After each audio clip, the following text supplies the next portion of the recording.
BRS party के कारगुजार सदर केटी रामाराव ने तेलंगाना की कांग्रेस हुकूमत पर बदउनवानियों के संगीन इल्जाम लगाए हैं। दिल्ली में मीडिया से बात करते हुए केटी रामाराव ने कहा कि राहुल गांधी करप्शन की बात करते हैं, लेकिन आज वो कुछ सबूत लाए हैं जो कांग्रेस की तेलंगाना हुकूमत में बदउनवानियों को बेनकाब करती है।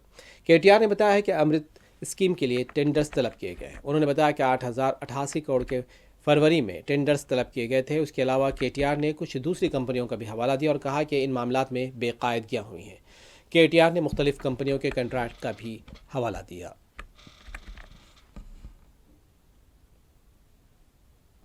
Telangana after December 2023, the new government, Congress government, has assumed office.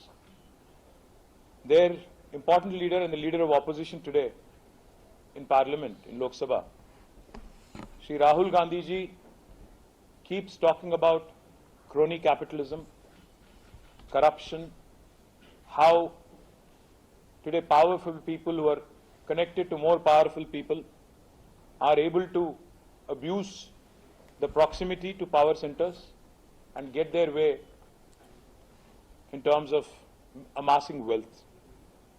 Today I'm here to show you proofs of one such instance. This is one such instance.